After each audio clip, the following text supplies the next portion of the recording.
Vetting পাওয়ার পর আমরা আইন মন্ত্রণালয়ে ভেটিংয়ের জন্য প্রেরণ করি। আইন মন্ত্রণালয়ে ভেটিং পাওয়ার পরে 28 সেপ্টেম্বরে প্রথমে আইনটি কার্যকর হয়, তারপরে বিধিমালায় তো বলাই হয়েছে যে তাৎক্ষণিকভাবে কার্যকর হবে এবং 28 তারিখে এটি গেজেট আকারে প্রকাশিত হয়। এইটা ছিল সবচেয়ে বড় আমাদের পটভূমি। তারপরে 2008 যেটা ছিল পিপিআর, সেখানে কিছু অসামঞ্জস্যতা ছিল, ত্রুটি বিচ্ছুত ছিল, সেগুলি দূর করারও একটা তাগিদ ছিল। সর্বোপরি এই ক্রয় প্রক্রিয়াকে যুগোপযোগী করা এবং ইন্টারন্যাশনাল বেস্ট প্র্যাকটিসের সাথে সামঞ্জস্য বিধান করাও আমাদের একটা তাগিদ ছিল।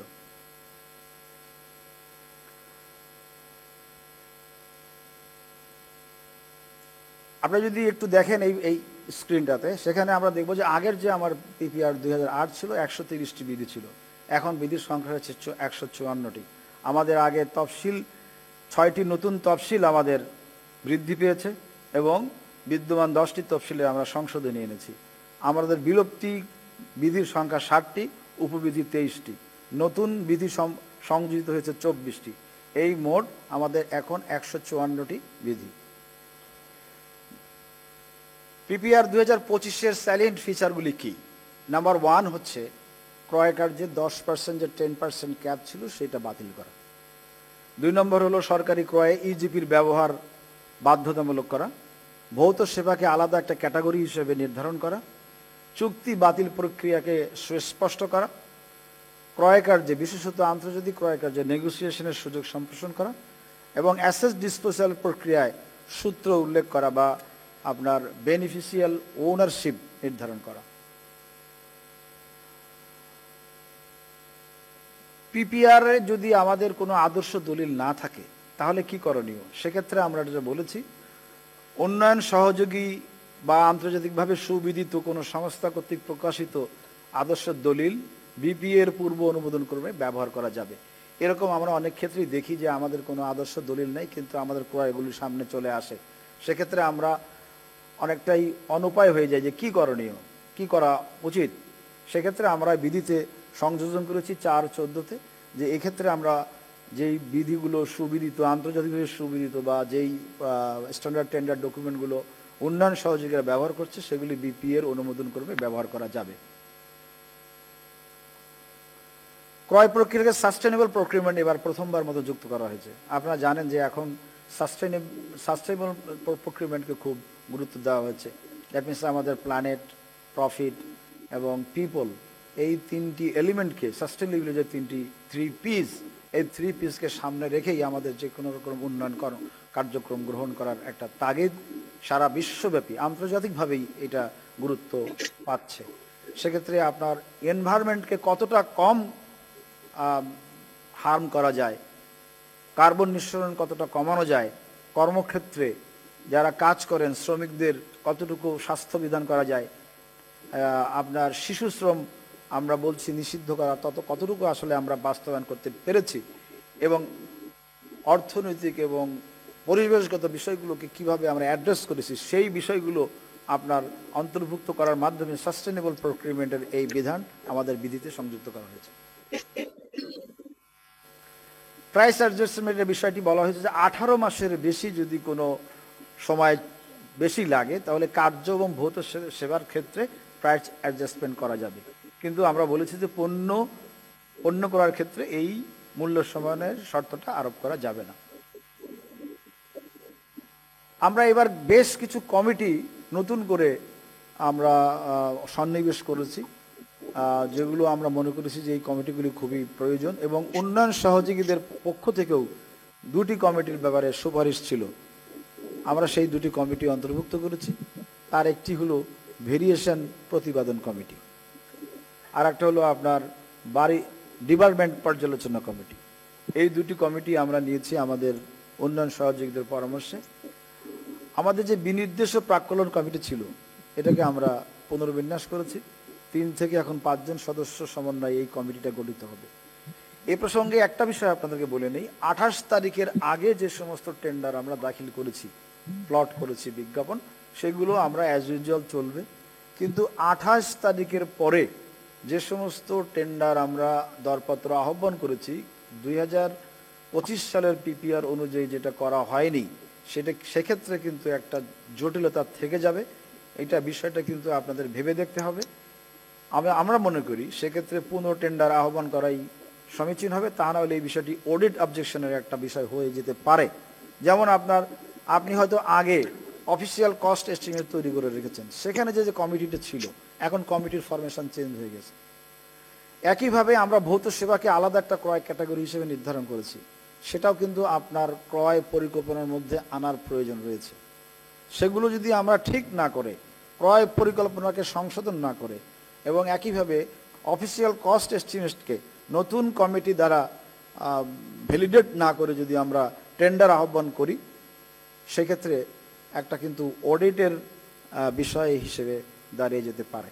এজন্য আমি আহ্বান জানাবো যে এই ক্ষেত্রে ক্রয় কার্যক্রমের 2000 পিপিআর 2025 অনুযায়ী আপনারা যেটা শুরু করবেন, ক্রয় সার্কেলের প্রথম থেকেই একদম শুরু থেকেই শুরু করাটা আমার মনে হয় যে সবচেয়ে ভালো হবে।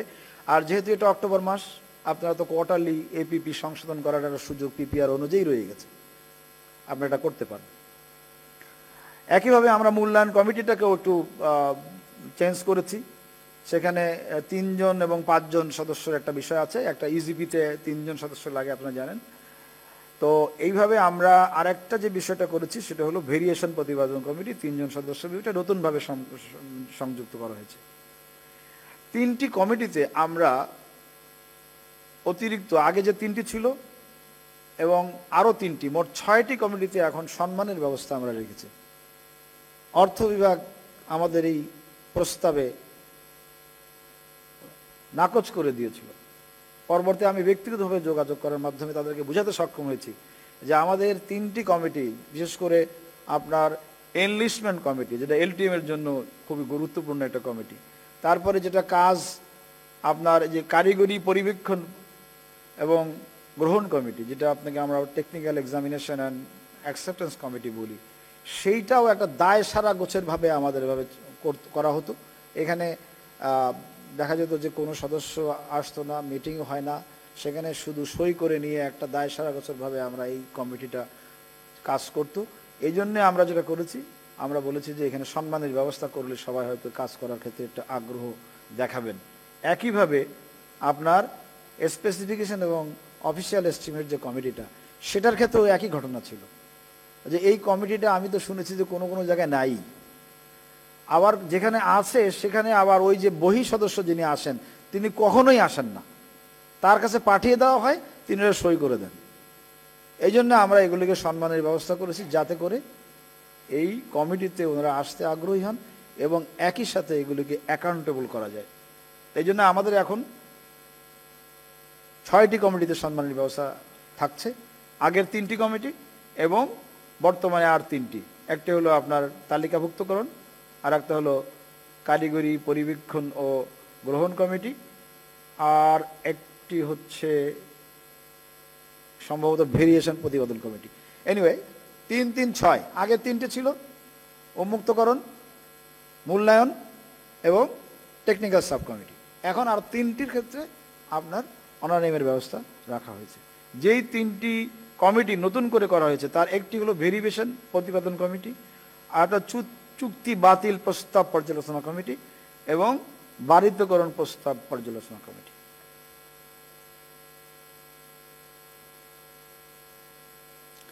ডেলিগেটেড ওয়ার্কের ক্ষেত্রে আমরা কিছু বিধান সন্নিবেশ করেছি। সেটি হলো যে যারা এক্সিকিউটিং যে সংস্থা থাকবে, সেই এক্সিকিউটিং সংস্থাই সেখানে আপনার হোপ হবে এবং পিই হবে। যেই সংস্থার রিকোয়েস্ট থাকবে সেইখানে তারা তাদের প্রতিনিধি ক্রয় কমিটিতে, মূল্যায়ন কমিটিতে রাখতে পারেন।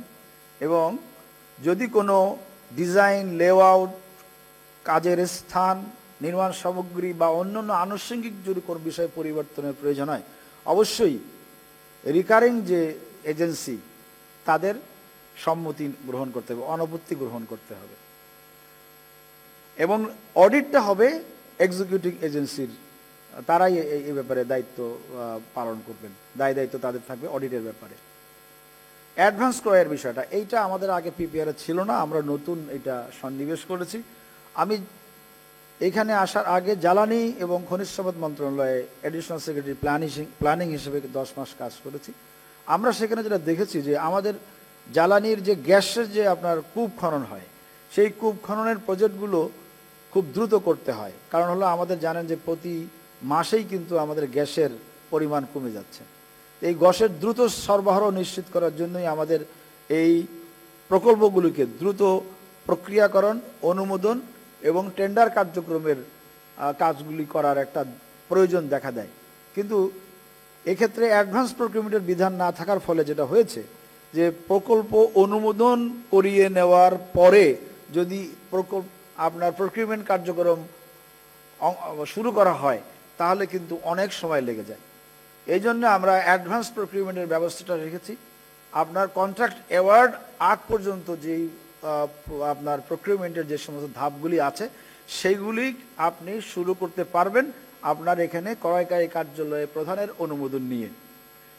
কিন্তু আপনাকে কন্ট্রাক্ট অ্যাওয়ার্ড করতে গেলে অবশ্যই সেক্ষেত্রে পরিচালন বাজেটের ক্ষেত্রে প্রশাসনিক অনুমোদন এবং উন্নয়ন বাজেটের ক্ষেত্রে প্রকল্পটি অ্যাপ্রুভাল একটা প্রয়োজন থাকবে। কিন্তু এই কাজগুলি যেগুলি কাজ আপনার আসলে আগে করে নেওয়া যায়, যেমন টেন্ডার আহ্বান করা, আমার মূল্যায়নের কাজটা শেষ করে ফেলা, এখানে কিন্তু অনেকটা সময় চলে যায়। এইটা কাজগুলি যদি আমরা even official cost estimate, specification তৈরি, এই কাজগুলি যদি আপনি আগে ভাগে করে নিতে পারেন তাহলে কিন্তু আপনার প্রকিউরমেন্টের জন্য সময় খুবই কম লাগবে। সেই জন্য আমরা এই ব্যবস্থাটা রেখেছি। বিধি 21-এ এটা আমাদের সন্নিবেশ করা হয়েছে। আর একটা বিষয় আমাদের এটা ইন্টারন্যাশনাল বেস্ট প্র্যাকটিসকে অনুসরণ করেই আমাদের এখানে অন্তর্ভুক্ত করতে হয়েছে। সেটা হলো কাজের ক্ষেত্রে, ওয়ার্কসের ক্ষেত্রে আপনার প্রকিউরমেন্ট স্ট্র্যাটেজি, এটা আপনাকে এখন তৈরি করতে হবে। আমরা একটা অ্যানুয়াল প্রকিউরমেন্ট প্ল্যান ছিল কিন্তু কোনো স্ট্র্যাটেজি ছিল না। এখানে আমাদের তফসিল 4-এ আমরা এটা ফরম্যাটটা দিয়ে দিয়েছি। এই ফরম্যাট 4 অনুযায়ী আমাদের বাজার পরিস্থিতি, ক্রয়ের সম্ভাব্য ঝুঁকি, তারপরে আপনার বিকল্প কি আছে, ইকোনমিক অপারেটরদের সামর্থ্য কেমন আছে, সাস্টেনেবিলিটি বিষয়টা, ক্রয়কারীর সামর্থ্য এবং প্রতিযোগিতা, এই সমস্ত বিষয়গুলি আপনার সন্নিবেশ করে একটি ক্রয় কৌশল তৈরি করার আমরা বিধানটা এখানে রেখেছি। আর্লি মার্কেট এনগেজমেন্ট, এটাও খুব গুরুত্বপূর্ণ একটা পদ্ধতি যেটা সারা বিশ্বব্যাপী ব্যবহৃত হয়, কিন্তু আমাদের এই বিধানে ছিল না, আমরা এটা রেখেছি। এই আর্লি এনগেজমেন্টটাকে আমাকে যেটা মানে সুবিধা দেবে সেটা হলো আমি বাজার পরিস্থিতি এবং আমাদের ইকোনমিক অপারেটরদের সাথে যদি আমরা একটা প্রি প্রকিউরমেন্ট কনফারেন্স করতে পারি তাহলে সেক্ষেত্রে কিন্তু আমাদের এই ক্রয় কার্যে বেশ আপনার অনেকটাই হেল্প তৈরি হবে, বিশেষত অফিসিয়াল কস্ট এস্টিমেট এবং স্পেসিফিকেশন তৈরি করার ক্ষেত্রে।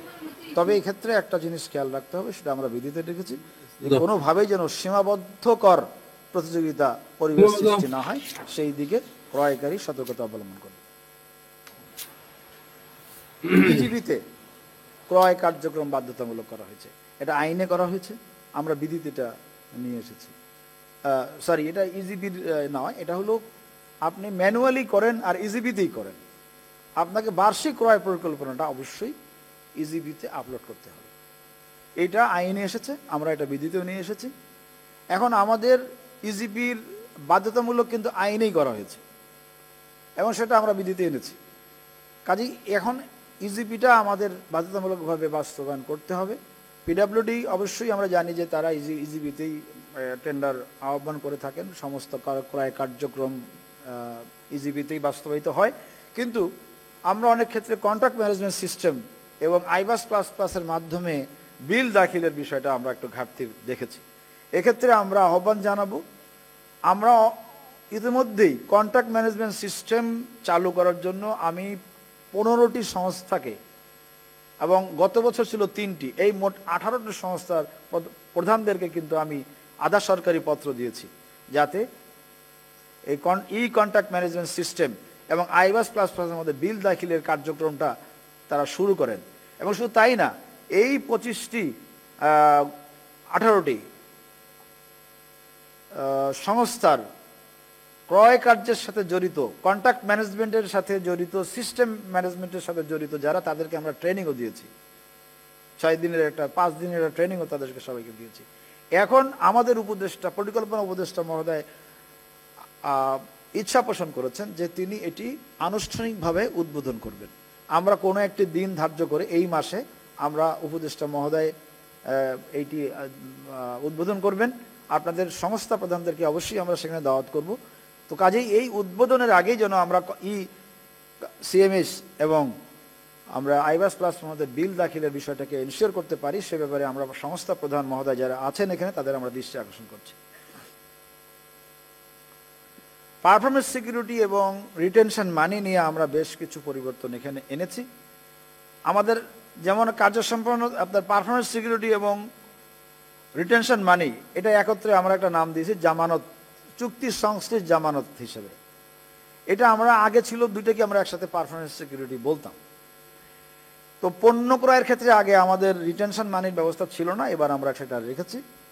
এবং ডিফেক্ট লায়াবিলিটি পিরিয়ড ক্ষেত্রে সময়ে যদি কোনো লায়াবিলিটি তৈরি হয় সেক্ষেত্রে আমাদের যে রিটেনশন মানি আছে সেটার সংরক্ষণের একটা বিধান আমরা রেখেছি।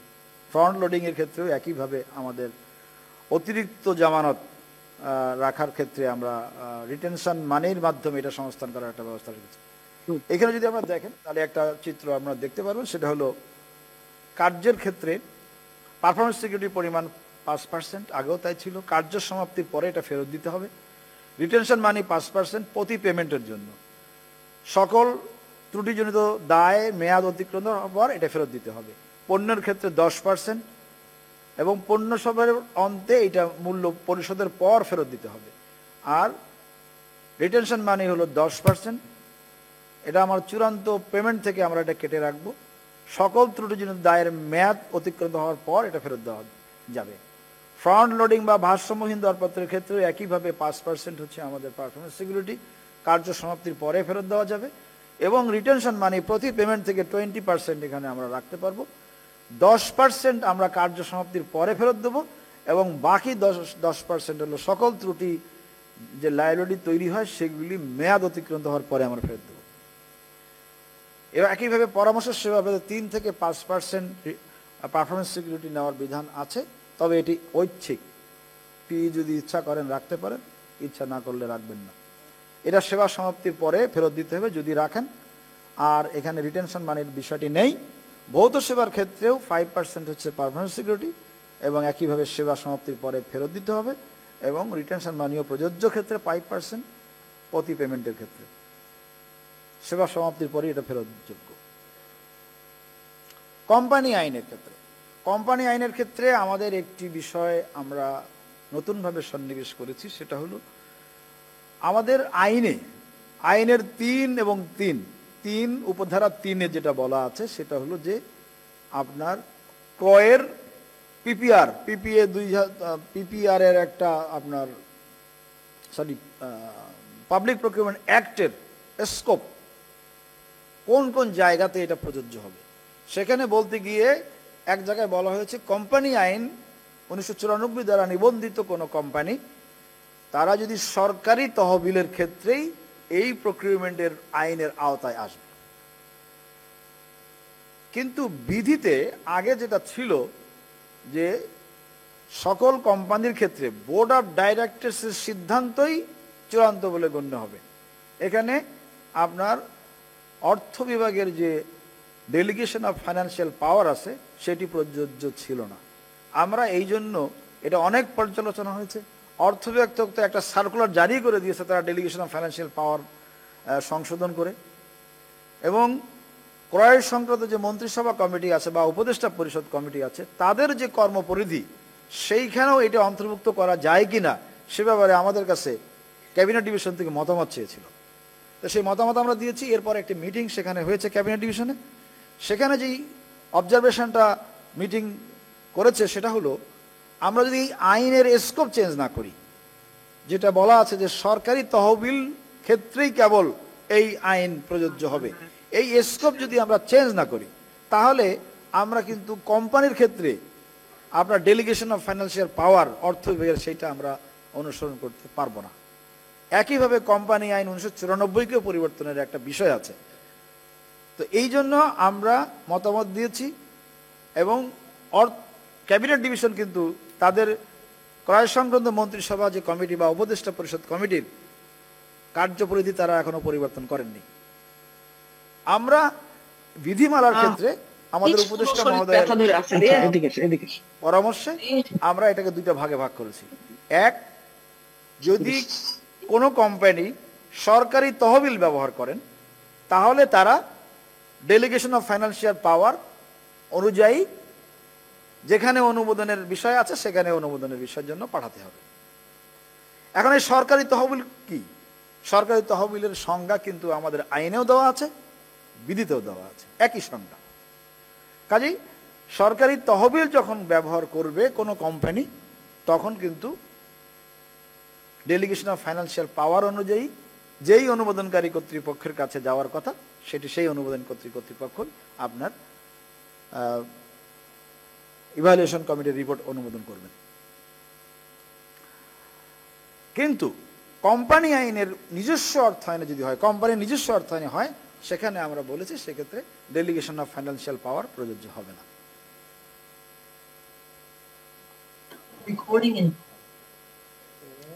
আমরা লক্ষ্য করেছি, বিশেষ করে আমার ক্রয় সংক্রান্ত মন্ত্রিসভা কমিটিতে যাওয়ার সুযোগ হয়, একমাত্র সিইও বিপিএ সেইখানে যাওয়ার সুযোগ পায়, আদার দ্যান সেক্রেটারি। যদিও এখন আমি আল্লাহর অশেষ মেহরবানিতে সচিব পদে পদোন্নতি পেয়েছি। For the first time CEO বিপিএর সচিব হিসেবে আমি কাজ করছি। কিন্তু এর আগে যারা ছিলেন বা আমার পরেও যদি কেউ না থাকেন, কিন্তু সিসিবির মিটিংয়ে বিপিএর চিফ এক্সিকিউটিভ অফিসার কিন্তু আমন্ত্রণ পান এই কমিটিকে সহায়তা করার জন্য। আমরা এই কমিটি যেটা দেখেছি সেটা হলো, এবং আপনারাও তো এটা অহরহই দেখছেন, আমাদের তফসিল 3 আগের পিপিআরে তফসিল 3-এ প্রত্যেকটি ধাপের জন্য সময়সীমা নির্দিষ্ট করে দেওয়া আছে, যে ইভালুয়েশন কমিটির রিপোর্টের জন্য 1 সপ্তাহ বা 2 সপ্তাহ বা 3 সপ্তাহ বা 4 সপ্তাহ, অনুমোদনের জন্য 1 সপ্তাহ, সিসিবি মিটিংয়ের জন্য মন্ত্রণালয়ের কাছে 1 সপ্তাহ বা 2 সপ্তাহ। এইটা কোনোভাবেই প্রতিপালিত হচ্ছিল না।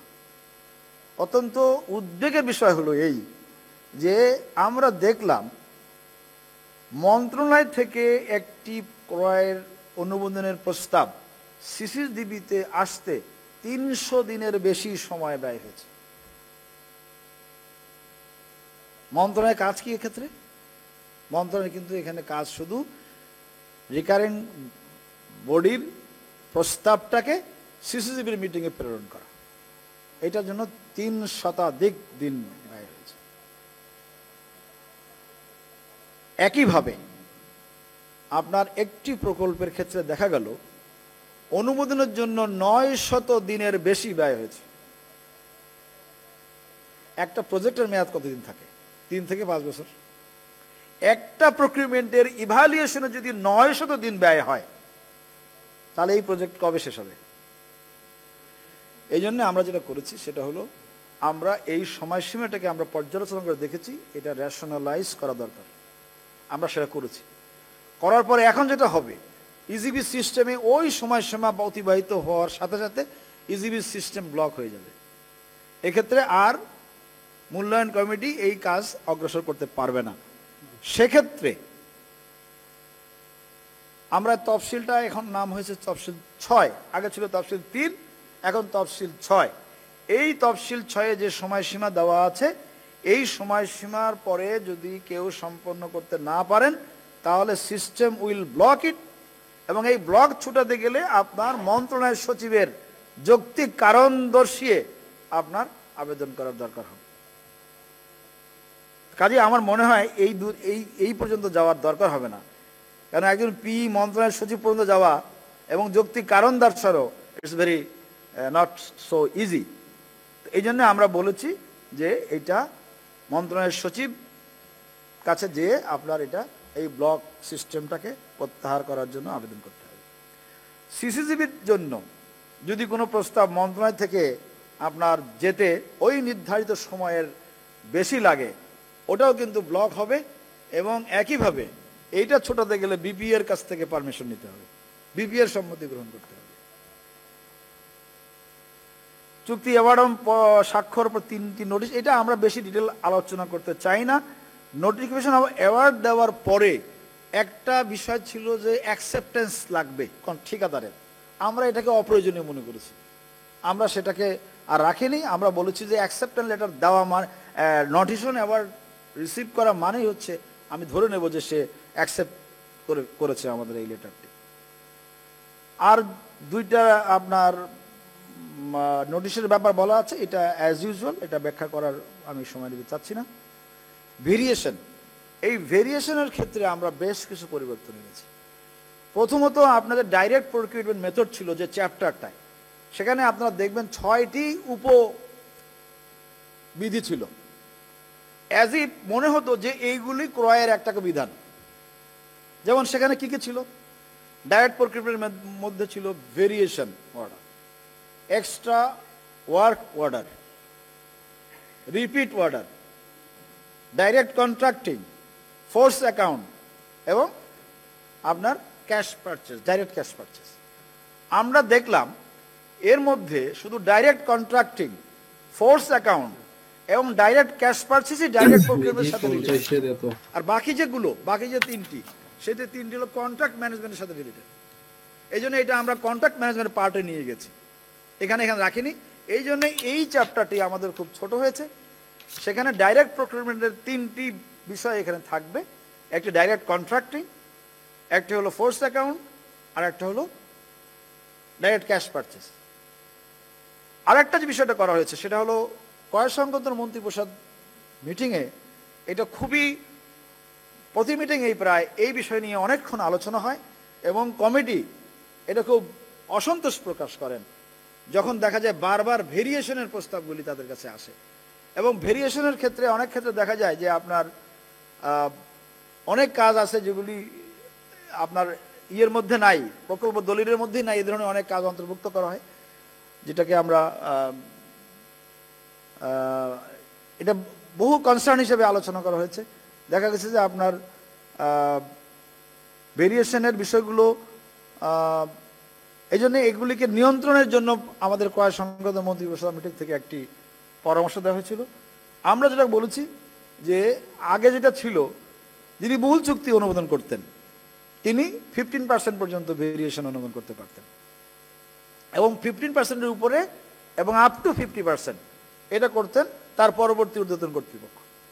এটাকে আমরা লিমিট করেছি।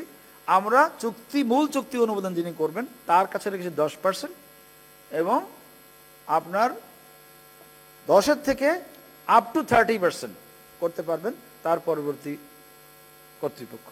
এটি ভেরিয়েশনের অপব্যবহার যাতে রোধ হয় এই জন্য এই প্রক্রিয়াটা অবলম্বন করা হয়েছে। তবে ভেরিয়েশন প্রয়োজন আছে, ভেরিয়েশনের প্রয়োজনটাকে আমরা অস্বীকার করি না, এই জন্য এটাকে লিমিটটাকে কমিয়ে দিয়ে আমরা এই ব্যবস্থাটা এখানে অন্তর্ভুক্ত করেছি।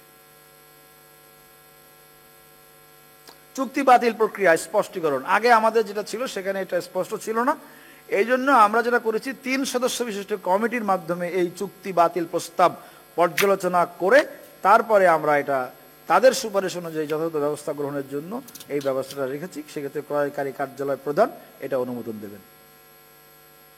লিমিটেড টেন্ডারিং, এই ক্ষেত্রে বেশ কিছু পরিবর্তন আনা হয়েছে। সেখানে প্রথম যে বিষয়টি আছে সেটা হলো যে আমাদের আগে উইদাউট এক্সপেরিয়েন্স লিমিটেড টেন্ডারিং ক্ষেত্রে 3 কোটি টাকা পর্যন্ত কাজ করার একটা সুযোগ ছিল, এখন সেটাকে আমরা 5 কোটি টাকা উত্তীর্ণ করেছি, এবং সেটা কার্যের ক্ষেত্রে 5 কোটি টাকা এবং পণ্য এবং সেবার ক্ষেত্রে 50 লক্ষ টাকা। আর একটা যে বিষয়টা করা হয়েছে আমাদের কাছে এটা কনসার্ন ছিল, সব ক্ষেত্রেই আমাদেরকে বলা হয়েছিল যে আপনার দেশীয় ক্ষুদ্র এবং কুটির শিল্পের প্রসার করার জন্য শিল্প মন্ত্রণালয় থেকে আমাদেরকে তাগিদ দেওয়া হয়েছিল, যাতে করে আমরা শিল্প মন্ত্রণালয়ের যে সমস্ত ক্ষুদ্র এবং কুটির শিল্পের মাধ্যমে যে সমস্ত উৎপাদিত পণ্য বা ফরওয়ার্ড লিঙ্কেজ বা ব্যাকওয়ার্ড লিঙ্কেজে যেগুলি ধাতব, প্লাস্টিক, চীনামাটি এগুলি হয়, সেগুলি আপনার যন্ত্রাংশ বা যন্ত্রপাতি ক্রয়ের ক্ষেত্রে যাতে অগ্রাধিকার দেওয়া হয় সেই বিষয়টা আমরা এখানে অন্তর্ভুক্ত করেছি।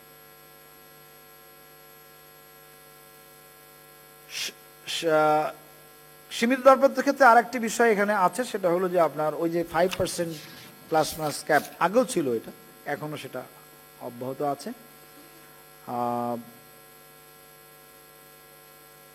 এরপরে হলো যে বিষয়টি আগে কখনোই ছিল না, এটা আমরা এনেছি, সেটা হলো আমাদের কাছে বিভিন্ন মহল থেকে আমাদের বলা হয়েছিল যে নতুনরা যাতে এই ব্যবসায় অন্তর্ভুক্ত হতে পারে তাদের জন্য একটা ব্যবস্থা রাখা। তো আমরা শুধু নতুন না, নতুনের সাথে যারা ক্ষুদ্র এবং অতি ক্ষুদ্র কাজ করেন তারা এবং যে সমস্ত ফার্মের মালিক নারী তাদের জন্য একটা ব্যবস্থা রেখেছি, যাতে করে এখানে নতুনরা বা নারী মালিক যে সমস্ত ফার্ম এবং ক্ষুদ্র এবং অতি ক্ষুদ্র যারা এন্টারপ্রাইজ আছে সেইগুলো যাতে তারা এই কার্যক্রমে অংশগ্রহণ করতে পারেন। এই জন্য আমরা বলেছি অপারেশনাল বাজেটের 25% তাদের জন্য সংরক্ষিত থাকবে। এই 3 ক্যাটাগরি শুধু সেখানে অংশগ্রহণ করতে পারবে। এবং উন্নয়ন বাজেটের ক্ষেত্রে এই সুযোগটা পিইর ক্ষেত্রে আমরা ছেড়ে দিয়েছি, তারা যতটুকু এটা নির্ধারণ করবেন ততটুকু কি তারা এখানে করতে পারবেন। এখন অতি ক্ষুদ্র আর ক্ষুদ্র প্রতিষ্ঠান কাকে বলবো তার একটা অনেকটা সংজ্ঞার মতো আমরা বলতে পারি, যে সেটা বলা হয়েছে যে দরপত্র আহ্বানের তারিখ থেকে পূর্বেকার 3 বছর পর্যন্ত যে সকল ব্যক্তি বা প্রতিষ্ঠান আপনার সর্বোচ্চ 1 কোটি টাকা মূল্যের ক্রয় চুক্তিতে আবদ্ধ হয়েছে, এরা হচ্ছে ক্ষুদ্র এবং অতি ক্ষুদ্র এন্টারপ্রাইজ হিসেবে স্বীকৃত হবেন। আর নারী মালিক তো আমরা এটা ব্যাখ্যা করার প্রয়োজন নেই। আর নতুন প্রতিষ্ঠান হবে যারা দরপত্র আহ্বানের তারিখের পূর্বের 2 বছরের মধ্যে যারা যে সকল ব্যক্তি প্রতিষ্ঠান ব্যবসায় নিবন্ধন লাভ করেছে।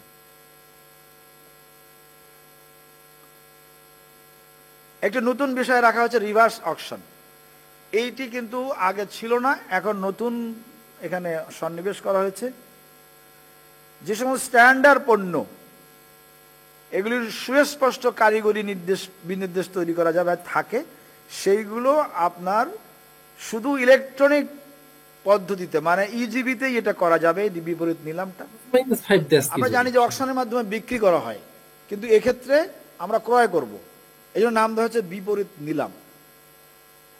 এটার সিস্টেমটা হবে এরকম যে আপনার অফিসিয়াল কস্ট এস্টিমেটটা ওপেন থাকবে, সবাই এটা দেখতে পাবে এবং প্রত্যেকের দরও সবাই দেখতে পাবে, এবং একটা নির্দিষ্ট টাইম আপনাকে এটাকে বেঁধে দেওয়া হবে।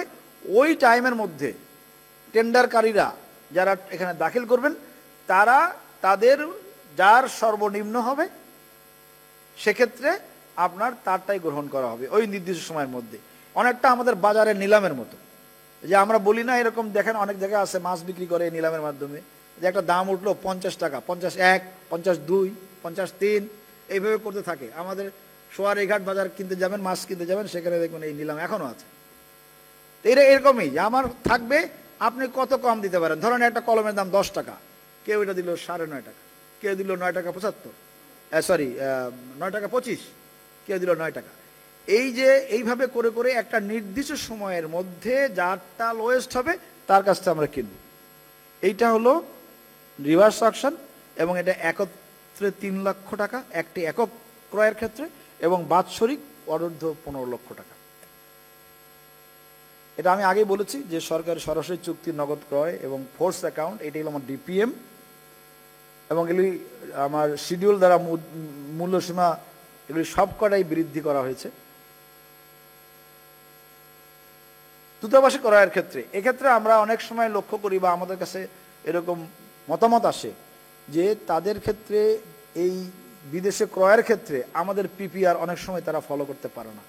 সেক্ষেত্রে আমরা যেটা বলেছি সেটা হলো যে ওই দেশের যদি কোনো আইনে বা বিধিতে ক্রয় করা সম্ভব হয় তাহলে সেটা করবে, অথবা আন্তর্জাতিকভাবে সুবিদিত কোনো যদি কোনো সংস্থা কর্তৃক বিধিবিধান থাকে সেটা তারা অনুসরণ করে এই ক্রয় কার্য করতে পারবে।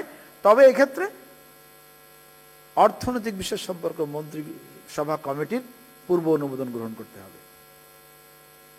ফ্রেমওয়ার্ক এগ্রিমেন্ট, এইটা আগের নাম ছিল ফ্রেমওয়ার্ক কন্ট্রাক্ট, এটা আসলে কন্ট্রাক্টের সাথে যায় না, এই জন্য এটা আমরা নাম দিয়েছি ফ্রেমওয়ার্ক এগ্রিমেন্ট। এবং এই এগ্রিমেন্টের পরিধিটা কিন্তু বাড়ানো হয়েছে। আগে শুধু আমরা ওয়ার্ডস এবং গুডসের ক্ষেত্রে এই প্রক্রিয়ামেন্টটা ফ্রেমওয়ার্ক এগ্রিমেন্টটা ছিল, এখন এটাকে আমরা সার্ভিসেও এই আপনার ফ্রেমওয়ার্ক এগ্রিমেন্টের পরিধিতে নিয়ে এসেছি। নেগোসিয়েশনের আওতা বৃদ্ধি মানে আগেই আমি যেটা বলেছিলাম যে আপনার নেগোসিয়েশন ক্রয়ের ক্ষেত্রে নেগোসিয়েশন নর্মালি উৎসাহিত করা হয় না, যেমন আমার ওটিএমে তো নেগোসিয়েশনের কোনো সুযোগই নেই। কিন্তু আন্তর্জাতিক পণ্য ক্রয়ের ক্ষেত্রে আমরা দেখেছি আমাদের ক্রয়ের কোনো বিধান ছিল না, কিন্তু নেগোসিয়েশন করে দাম কমানো হতো। আমি যখন জ্বালানিতে ছিলাম আমি তখন দেখেছি যে স্পট মার্কেট থেকে যখন এলএনজি ক্রয় করা হতো তখন সর্বনিম্ন যে দরদাতা তাকে বলা হতো তোমার একটা বেস্ট প্রাইস দাও, তখন সে করতো কি কিছু কমিয়ে দামটা সে অফার করত, সেটা হয়তো তার 2-1 সেন্ট বা 3 সেন্ট কমিয়ে দিত। এই 2-3 সেন্ট মানে আমাদের কিন্তু কয়েক কোটি টাকা। এখানে সরকার একটা সাশ্রয় হয়। এই জন্য আমরা যেহেতু বিধিতে ছিল না কিন্তু প্র্যাকটিস আছে, এই জন্য আমরা এটাকে যাতে এটা বিধিতে নিয়ে আসা যায় সেই জন্য আমরা চিন্তা করে বিধিতে এনেছি, যাতে করে পরবর্তীকালে ওই ক্ষেত্রে ক্রয়ের ক্ষেত্রে যেন কোনো সমস্যা তৈরি না হয়, অডিটের কোনো প্রশ্ন তৈরি না হয়, এই জন্য এটা আমরা বিধির মধ্যেই নিয়ে এসেছি। আইসিটি পরামর্শ ক্রয়ের ক্ষেত্রে আমরা একটা দেশি আপনার প্রতিষ্ঠানকে এনকারেজ করার জন্য, তাদের সক্ষমতা বৃদ্ধি করার জন্য যে কথাটা বলেছি সেটা হলো যদি কোনো বিদেশি সংস্থা আমাদের দেশে কোনো আইসিটি রিলেটেড কোনো কাজ পান তবে সেক্ষেত্রে অবশ্যই তাকে আমাদের দেশীয় কোনো একটি সংস্থার সাথে জয়েন্ট ভেঞ্চারে যেতে হবে। এটা আগে ছিল না, এটা আমরা এটা নিয়ে এসেছি। ডিপার্টমেন্টের ক্ষেত্রে যেটি করা হয়েছে আপনার সর্বোচ্চ 2 বছরের জন্য কাউকে ডিবার করা যাবে। আর আগে যেটা ছিল ডিবার করলে একটা পিইতের ক্ষেত্রে প্রযোজ্য হতো, সে অন্য পিইতে গিয়ে ঠিকই আপনার ক্রয় কার্যে অংশগ্রহণ করতে পারত। যেমন আমি যদি উদাহরণ দিই, গণপূর্ত অধিদপ্তরে একজনকে ডিবার করা হলো, সে কিন্তু জাতীয় গৃহায়ণ কর্তৃপক্ষতে ঠিকই টেন্ডার দাখিল করতে পারত। এটা আসলে এক ধরনের অর্থহীন ব্যবস্থা ছিল। আমরা এখন যেটা বলেছি নো, একবার ডিবার হবে তো সব পিইতেই অ্যাক্রস দি কান্ট্রি সে ডিবার হয়ে যাবে, এবং এটা 40 ডেজের মধ্যে আপনাকে এটা নিষ্পত্তি করতে হবে। যদি নিষ্পত্তি না করা হয় তাহলে এই ডিপার্টমেন্টটা তারা থাকবে না। এবং এই ক্ষেত্রে ওই যে ঠিকাদার তার স্বার্থ যাতে ক্ষুণ্ণ না হয়, তার অধিকার যাতে ক্ষুণ্ণ না হয়, সেইগুলি দেখভাল করার জন্য আমরা ডিপার্টমেন্ট রিভিউ বোর্ডের প্রস্তাব করেছি। যে ডিপার্টমেন্ট বোর্ড রিভিউ আমাদের যে আপিল বোর্ড আছে, রিভিউ বোর্ড আছে, যেইভাবে কার্যক্রম করেন এক্ষেত্রেও সেইভাবেই আপনার গঠিত হবে এবং একইভাবে কার্যক্রম পরিচালনা করবে।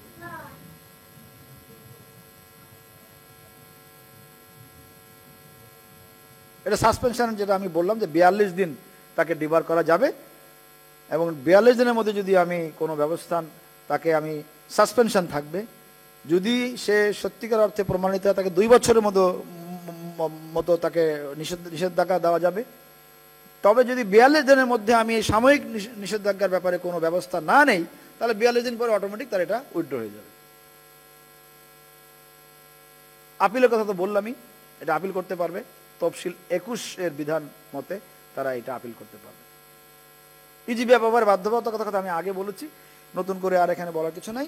আমাদের আইনে এটাকে বাধ্যতামূলক করা হয়েছে, বিধিতেও আমরা এনেছি। সেক্ষেত্রে আমি যেটা অনুরোধ আপনাদের শুরুতেই করেছিলাম, ইসিএমএস এর ব্যাপারটা এবং আইবাস প্লাস প্লাসের মাধ্যমে বিল দাখিলের বিষয়টা, এটা আগে শুধু মৌখিকভাবেই আমরা বলতাম করার জন্য, কিন্তু এটা আমরা বিধিতে অন্তর্ভুক্ত করেছি যাতে করে এটা ব্যাপারে আরো গুরুত্ব পায়। ডেভেলপমেন্ট পার্টনারদের কাছ থেকে আমাদের একটা পরামর্শ এসেছিল, সেটা হলো যে প্রত্যেক মন্ত্রণালয় এবং বিভাগে ক্রয় ইউনিট খোলার জন্য। তো এটা আমরা বিধিতে নিয়ে এসেছি যাতে করে এই বিধিটা কোনো একদিন এই ধরনের ইউনিট খোলার ব্যাপারে সহায়ক ভূমিকা পালন করতে পারে। আমরা যতই বলি যে একটা ক্রয় ইউনিট খোলা এই ডিপার্টমেন্টে, মিনিস্ট্রিতে, ডিপার্টমেন্টে, আমাদের কথাতে খুব একটা বেশি আমরা আমল আমরা দেখতে পাই নাই। এই জন্য এটা আমরা বিধিতে এনেছি যাতে করে এই বিধি আছে, বিধি পালন করতে হবে, এই বাধ্যবাধকতায় ফেলে যাতে এই ধরনের ক্রয় ইউনিট বা ক্রয় আপনার শাখা খোলা যায়, এটা আমরা দেখেছি যে খুবই জরুরি। বিশেষ করে ক্রয় সংক্রান্ত মন্ত্রী পরিষদ কমিটিতে যে বিষয়গুলি আমাদের আসে, যদি মন্ত্রণালয় এবং ডিপার্টমেন্টে এই ধরনের ইউনিট থাকতো তাহলে সেই ইউনিটে তারা কিন্তু এই বিষয়গুলি বিশদভাবে পর্যালোচনা করে সচিবকে একটা আপনার চেকলিস্ট হাতে ধরিয়ে দিতে পারতেন। যে প্রশ্নগুলি ক্রয় সংক্রান্ত মন্ত্রী পরিষদ কমিটিতে উত্থাপিত হয় সেই প্রশ্নের জবাব যেন সচিবরা সুচারুরূপে দিতে পারেন। কিন্তু আনফর্চুনেটলি আমরা যেটা দেখেছি যে সচিব মহোদয়ের স্বাভাবিকভাবে এত সময় থাকে না, ডিপার্টমেন্টে মিনিস্ট্রিতে এই ধরনের কোনো ক্রয় কমিটি নাই, ক্রয় ইউনিট নাই, শাখা নাই, যার ফলে একটা পিঠ থেকে যেই প্রস্তাব আসে ওই প্রস্তাবটা এটা সামারি আকারে আপনার ক্রয় সংক্রান্ত মন্ত্রী পরিষদ সবাই চলে আসে এবং দেখা যায় যে সচিব মহোদয় তখন বিব্রত হন। অনেক প্রশ্নের জবাব তখন সচিব মহোদয়ের কাছে রেডিলি অ্যাভেলেবল থাকে না। এটা যদি থাকতো, তার যদি একটা মানে ফাংশনাল একটা ইউনিট কাজ করতো মন্ত্রণালয়ে। এই জন্য এটাকে আমরা এখানে নিয়ে এসেছি। আর একটা হলো আমাদের যে প্রকিউরমেন্টের ক্ষেত্রে দেখুন, এখন নতুন বিধিমালা হয়েছে, এখন কিন্তু হিউজ একটা ডিমান্ড ক্রিয়েট হয়েছে সব জায়গায় যে আমাদের ট্রেনিং দেন। খুব স্বাভাবিক, আমরা অলরেডি যে আমাদের 3 সপ্তাহব্যাপী যে ট্রেনিংগুলো আছে, ইজিপির যে 5 দিনের ট্রেনিং আছে, সেখানে আমরা অলরেডি মডিউলে আমরা সংশোধনীটা ইনকর্পোরেট করে আমাদের ন্যাশনাল ট্রেনারদেরকে বলে দিয়েছি, সেইভাবে তারা ট্রেনিং দিচ্ছেন। এই ক্যাপাসিটি ডেভেলপমেন্টের ক্ষেত্রে যাতে করে আমরা আরও বেশি এখানে স্ট্রেন্থেনিং করা যায়, সেই জন্য আমরা একটা ইনস্টিটিউট অফ পাবলিক প্রকিউরমেন্টের বিষয়ে সরকার করবে এই ধরনের একটা বিধিতে রেখেছি, যাতে করে এই ধরনের একটা ইনস্টিটিউট এক সময় দাঁড়িয়ে যায়।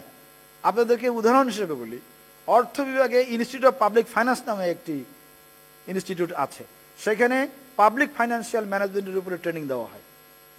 এই ধরনেরই একটা ট্রেনিং ইনস্টিটিউট আমরা করতে চাচ্ছি, ইনস্টিটিউট অফ পাবলিক প্রকিউরমেন্ট। এর ফলে যেটি হবে, দক্ষতা বৃদ্ধির জন্য আমরা নানান ধরনের ট্রেনিং আমরা এখন করছি, বিভিন্ন জায়গায় কন্ট্রাক্ট আউট করেছি, সেটার আর প্রয়োজন হবে না। আমরা নিজেদের সম্পদ ব্যবহার করে নিজেরাই ট্রেনিং দিতে পারবো, এতে সরকারের সাশ্রয় হবে। এবং আর একটা পাশাপাশি যেটা হবে, স্থায়ী একটি ট্রেনিং ইনস্টিটিউট দাঁড়িয়ে যাবে অন প্রকিউরমেন্ট। এরপরে সর্বশেষ যে বিষয়টি আপনাদের কাছে আমি তুলে ধরতে চাই, সেটি হলো এই যে 10% ক্যাপ উঠে গেল কার্যক্রমের ক্ষেত্রে, 2016 সালে এটি ইন্ট্রোডিউস হয়েছিল। তাহলে কি প্রশ্ন হলো যে আমরা 2016 সালের আগে ফেরত যাব? নিশ্চয়ই সেটা কেউ চাইবেন না, যে কোনো লেস দিয়েই একজন কাজ পেয়ে যাবেন। সেটাকে আমরা অ্যাড্রেস করার জন্য ইন্টারন্যাশনালি ব্যবহৃত হয় এই ধরনের একটা ফর্মুলা আমরা প্রপোজ করেছি এবং এটা আমরা রান করে দেখেছি সিস্টেমে ইজ ওয়েল রান। সেক্ষেত্রে 3টি ভেরিয়েবল এখানে থাকবে। একটা হলো টেন্ডারার যারা আছেন তাদের যে আপনার রেসপন্সিভ টেন্ডার অ্যামাউন্ট,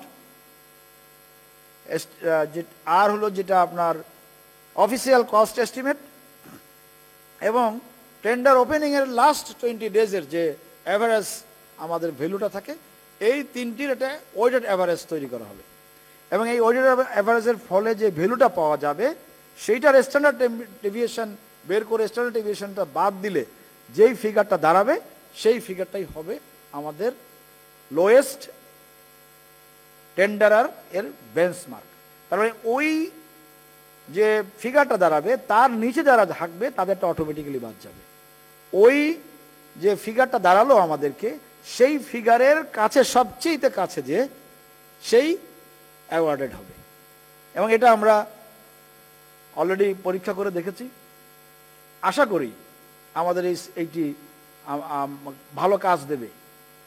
তবে যদি এটাকে ম্যানিপুলেট করা হয়, মানে বাংলাদেশ হচ্ছে ম্যানিপুলেশনের দিক থেকে নাম্বার 1 কান্ট্রি। যে কোনো সিস্টেমকে ম্যানিপুলেট করার জন্য একটা শ্রেণী তারা লেগে যায়, কিভাবে এটাকে ম্যানিপুলেট করে অবৈধভাবে সুবিধা আদায় করা যায়। যেমন আপনার 10% যখন ইন্ট্রোডিউস করা হয়, ভালো নিয়তেই করা হয়েছিল, যাতে এই যে লেসকে আপনার প্রতিরোধ করা যায়। কিন্তু এইটা ম্যানিপুলেশন এমনভাবে হলো যে পুরা ক্রয় সিস্টেমটাকে ডিস্টর্ট করে দিল। এখন এই জন্য আমরা এটাকে হার্ড অ্যান্ড ফাস্ট বলছি না, এই জন্য তফসিলে পরিষ্কার বলে দেওয়া হয়েছে এই কথা, যদি সরকার প্রয়োজন মনে করে সময়ে সময়ে এই ফর্মুলাকে পরিবর্ধন সংশোধন করতে পারে। এক্ষেত্রে বিধি সংশোধনের প্রয়োজন হবে না। এটাই আমার সর্বশেষ স্লাইড ছিল। শুধু আমি একটা জিনিস আপনাদেরকে দেখাতে চাই যে কিভাবে এই ফর্মুলাটি কাজ করে। 1-2 মিনিট হয়তো এখানে লাগবে আমার।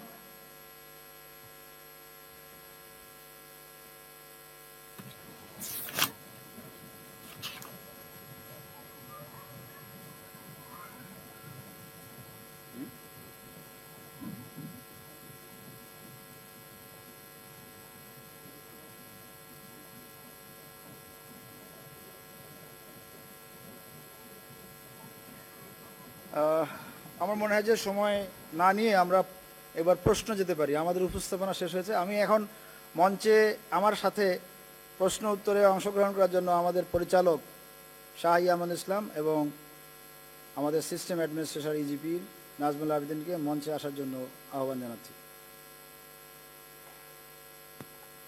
সরি, আমার সময় আমি বোধহয় এটা বেশি নিয়েছি কি না জানি না, তবে আমাকে বলা হয়েছিল 4টা থেকে 3টা থেকে 5টা 2 ঘন্টা টাইম আমার জন্য স্লট ছিল, আমাকে সচিব মহোদয় যেটা বলেছিলেন। কিন্তু এখানে এসে দেখলাম যে আর একটা প্রেজেন্টেশন আছে, তো তারপরও আমরা চেষ্টা করব যতটুকু পারা যায়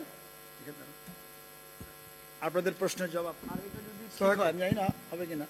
আমার প্রথম প্রশ্ন হচ্ছে যে এই পিপিআরটা করা হয়েছিল আইন এবং পরে আমি মান্নান, চেয়ারম্যান গাজীপুর উন্নয়ন কর্তৃপক্ষ।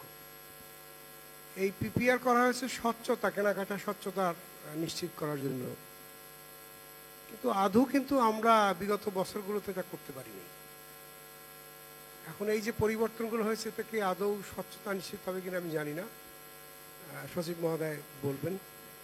এখানে আমি নতুন একটা দেখলাম যে যে একক টেন্ডারের ক্ষেত্রে সর্বোচ্চ 20-এর নিচে মানে 19 পর্যন্ত, আর সর্বনিম্ন সেটাও 20-19 পর্যন্ত। আগে যেখানে 10 ছিল এইটা সর্বোচ্চ 10 সর্বনিম্ন 10, সেখানে 19 পর্যন্ত করা হলে কাজের মান কি নিশ্চিত করা যাবে? এর কারণটা হচ্ছে যে 1 কোটি টাকার কাজে যদি 19% লেসে দেওয়া হয় সেক্ষেত্রে তো এই কাজ উঠানো কঠিন হয়ে যাবে।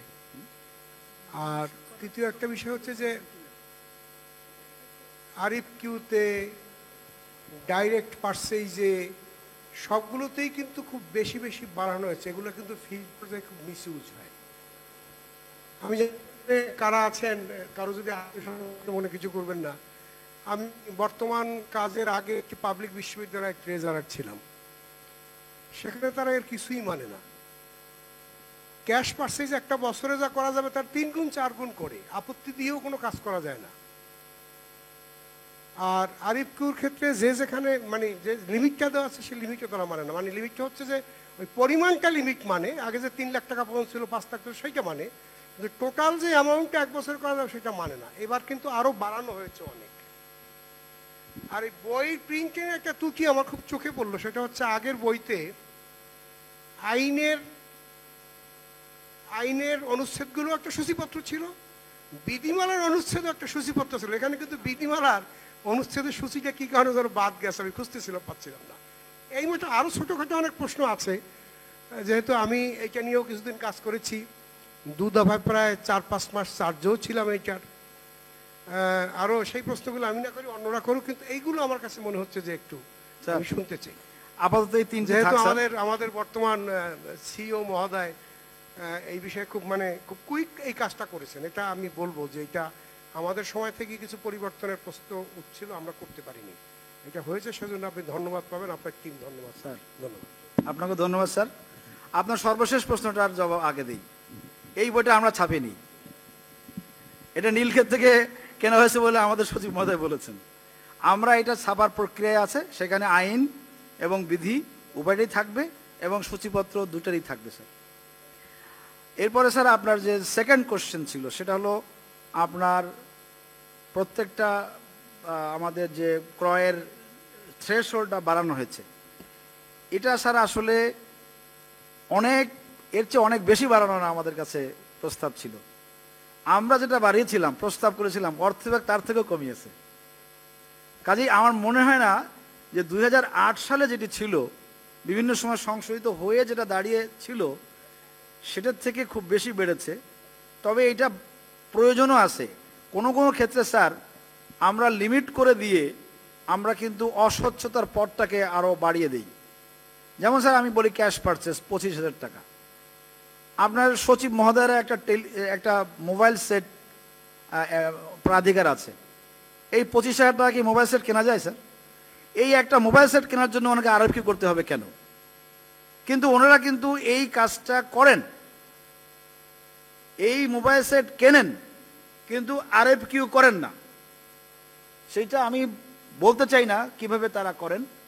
এই অস্বচ্ছতা থেকে আমরা বেরিয়ে আসতে চেয়ে আমরা বলেছিলাম যে একটা ল্যাপটপ কিনতে যে টাকা লাগে, একটা মোবাইল সেট কিনতে যে টাকা লাগে, আমরা ডাইরেক্ট ক্যাশ পারচেজ এটা রাখতে চাই কোন লেভেলে? মন্ত্রণালয় এবং ডিপার্টমেন্ট লেভেলেই, এর নিচে না কিন্তু স্যার। তো সেইটা আমরা বলেছিলাম, অর্থ বিভাগ সেখানে 75,000 টাকা নির্ধারণ করে দিয়েছে। আমি মনে করি যে এটা মন্ত্রণালয়ের জন্য এবং ডিপার্টমেন্টের জন্য যৌক্তিক আছে, কিন্তু এটা কিন্তু স্যার আবার বিভাগীয় পর্যায়ে এবং জেলা পর্যায়ে কমে গেছে। কাজে আমার মনে হয় এক্ষেত্রে মিস ইউজ হবে না আশা করি। আর স্যার মিস ইউজ যিনি করবেন, আপনি যাই করেন ওর মধ্যে থেকে তিনি করবেন। আর একটা ছিল স্যার আপনার প্রথম যেটা কোয়েশ্চেনটা ছিল, ও এইটা স্যার আমরা একক সিঙ্গেল টেন্ডারের ক্ষেত্রে আমরা বলেছি কি এটা আমাদের সহ্যের সর্বোচ্চ সীমা 20%, এবং ইন্টারন্যাশনালি কিন্তু অ্যাকসেপ্ট করা হয়, ওয়ার্ল্ড ব্যাংক তাই করে। কিন্তু এইটা তো আমরা নিশ্চয়ই আশা করি না যে প্রত্যেক ক্ষেত্রেই একক টেন্ডার হলেই সেটা 20% হবে, সে তো 10% হতে পারে, তারও কমও হতে পারে। এইটা শুধু রাখা হয়েছে যে আমরা ফর্মুলা দিয়ে একক টেন্ডারকে অ্যাড্রেস করতে পারছি না, তাহলে সেখানে আমাকে একটা লিমিট রাখতে হবে। সেটা কোনটা? আমরা ইন্টারন্যাশনাল একটা স্ট্যান্ডার্ড ফলো করেছি ওয়ার্ল্ড ব্যাংকে, যাতে করে তাদের এই স্ট্যান্ডার্ডটা অনুযায়ী এটা একটা আমাদের সর্বোচ্চ সহনীয় লিমিট, এটা 20% নিচে আমরা অ্যালাউ করছি না। ওয়ার্ল্ড ব্যাংক ছাড়াও অন্যান্য উন্নয়ন সহযোগী সবারই 20% তারা অ্যাকসেপ্ট করে, এই জন্যই আমরা এটা রেখেছি। ইট ডাজন্ট মিন দ্যাট যে সকল একক বিডাররাই এই 20% লিসে দিবে। দেন আসসালামু আলাইকুম স্যার। স্যার কথা বলতে চাচ্ছিলাম স্যার। আসসালামু আলাইকুম স্যার। বলেন প্লিজ। স্যার আমার নাম রাশেদ হাসান, নির্বাহী প্রকৌশলী, গণপূর্ত অধিদপ্তর। স্যার আসলে আমারটা একটা মানে একটু জানার জন্য স্যার, যে আমার মূল ইয়েটা হচ্ছে যে আমরা যখন স্যার টেন্ডার ইভ্যালুয়েশন করি ইজিপি প্রক্রিয়া, আসলে যতটা না প্রিভিয়ার, আমরা স্যার যখন দেখি ইজিপিতে যখন আমরা টেন্ডার ইভ্যালুয়েশন করি স্যার, তখন টেন্ডার ইভ্যালুয়েশন রিপোর্ট 1, 2 যখন আমরা জেনারেট করি, তখন মূলত আমরা চেক করি ঠিকাদার যে সকল ডকুমেন্টগুলি সাবমিট করেছে, অর্থাৎ তার প্রি কোয়ালিফিকেশন ডকুমেন্ট, সেগুলি চেক করি, এবং ওগুলিতে কোনো অস্পষ্টতা থাকলে সেটার জন্য আমরা ক্ল্যারিফাই করার সুযোগ পেতাম আগের সিস্টেমে। কিন্তু ঠিকাদারের যে প্রাইস কোটেশন, অর্থাৎ ইন্ডিভিজুয়াল কোনো আইটেম অ্যাব্রাপ্টলি লো দিয়েছে কিনা, সেটা কিন্তু স্যার আমরা সিস্টেমে ক্ল্যারিফাই করার বা দেখার সুযোগ ছিল না, কারণ ফিনান্সিয়াল ইভ্যালুয়েশনটা আসতেই হচ্ছে স্যার টেন্ডার ইভ্যালুয়েশন রিপোর্ট 1 আর 2 এর পরে স্যার। তো আমার স্যার একটু জানার ইয়া যে স্যার এই বিষয়টাতে স্যার নতুন যে সিস্টেমটা আসছে ইজিপিতে, সেটা কি স্যার অ্যাড্রেস করার কোনো সুযোগ আছে কিনা, অর্থাৎ ইন্ডিভিজুয়াল তার বিওকিউতে ইন্ডিভিজুয়াল কোন আইটেমে যেহেতু ফ্রড লোডিং এর ইস্যুটা আছে, সেটা কি আমাদের জানার বা সে কেন অ্যাব্রাপ্টলি লো করলো, কোনো ক্ল্যারিফিকেশনের কোনো বিধান আমরা রাখছি কিনা স্যার, এই বিষয়টাই স্যার। ধন্যবাদ স্যার। ধন্যবাদ। হ্যাঁ, আমরা এই বিষয়টা আমরা সংশোধিত মানে আমাদের জিজিবি সিস্টেম সেখানে আমরা রাখছি, যেহেতু আমার দরের বিশ্লেষণ নেওয়া যায়, এটা আমার বিধানে আসছে এবং এটাকে আমরা অ্যাড্রেস করছি এবার ইনশাল্লাহ। ধন্যবাদ স্যার। আসসালামু আলাইকুম স্যার। আমি এক্সিকিউটিভ ইঞ্জিনিয়ার ময়মনসিংহ বিভাগ। স্যার আমার একটা কোশ্চেন আছে স্যার। আর 5 মিনিট সময় আছে আমাদের, প্রশ্নের জন্য আহ্বান করছি। মাত্র 2 জন প্রশ্ন করলেন, আমি ভেবেছিলাম অনেক। এটা একটা বার্নিং কোশ্চেন হবে স্যার।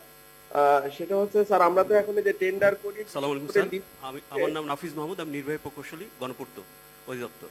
আমার কোশ্চেনটা আসলে স্যার, যেহেতু পিপিআরটা টোটালটা হচ্ছে একটা কন্ট্রাক্ট ম্যানেজমেন্ট, কিন্তু কন্ট্রাক্টটাকে আমরা যখন পোস্ট কন্ট্রাক্ট বলে একটা বিষয় আছে, যেটা আমরা হয়তো কন্ট্রাক্ট ম্যানেজমেন্টে যখন আমরা পড়ি, মানে যখন পিপিপি বা প্রজেক্ট ম্যানেজমেন্ট পড়ি, এখন আমরা যখন ইমপ্লিমেন্টেশনে যাই, ফর এক্সাম্পল আমি তো রাজশাহীতে একটা কাজ করছিলাম, সেটার যখন এখন যেমন যাওয়া আছে যে ওয়ারেন্টি পিরিয়ডের টাকাটা আমি 20% পর্যন্ত আমি ওটাকে ইউজ করতে পারবো, কিন্তু যখন আমি প্রবলেমে পড়ছি ওই টাকাটা তুলতে যে প্রসিডিউর, সেই প্রসিডিউর আস্তে আস্তে আমার ওই কাজটা শেষ করাটা টাফ হয়ে যায়। তো এই প্রসিডিউরটা মানে টাকাটা, যে টাকাটা আমার জন্য রাখা হয়েছে, মানে এই ওয়ারেন্টি পিরিয়ডটা, সেই ওয়ারেন্টি পিরিয়ডের টাকাটা আমি কিভাবে ইউজ করতে পারি যত সহজভাবে, যদিও অনেক বিষয় আছে মিসইউজ হইতে পারে, সেটারও যদি একটা স্কোপ থাকে। ইভেন আরও যেমন ইন্টারন্যাশনাল ইয়াতে মানে ক্রয়ের ক্ষেত্রে দেখা যায় এক্সটেন্ডেড ওয়ারেন্টি পিরিয়ড বলে একটা জিনিস আছে। তো আমাদের এখানে অনেক ক্ষেত্রে দেখা যায় যে ঠিকাদাররা ওই 1 বছর যেহেতু ওয়ারেন্টি পিরিয়ড, ওই 1 বছরের জন্যই কাজটা করে, তারপরে দেখা যায় যে জিনিসটাকে নষ্ট হয়ে যাচ্ছে বা অন্য কিছু প্রবলেম হচ্ছে। সেক্ষেত্রে যদি এক্সটেন্ডেড ওয়ারেন্টি পিরিয়ডটা রাখা যায়, সেটার জন্য যেমন আমরা ঠিকাদারকে ভায়াবল করতে পারবো এবং আমাদের কাজটাকেও মেনটেনেন্স কস্টটাও মনে হয়তো কমে আসবে। এটাই স্যার, এই বিষয়ে কোনো পরবর্তী পিপিআর এখন পর্যন্ত আমি দেখি নাই, যদি এটার যদি ইয়া পাওয়া যায়। Thank you sir. সালাম স্যার। প্রশ্ন জবাবে জানাচ্ছি যে আসলে আমরা একটা গাইডলাইন দিয়েছি কতদিন আপনি মানে ওয়ারেন্টি পিরিয়ড রাখবেন, এটা কিন্তু প্রি নির্ধারণ করে ওয়ারেন্টি পিরিয়ড কতদিন, ঠিক আছে।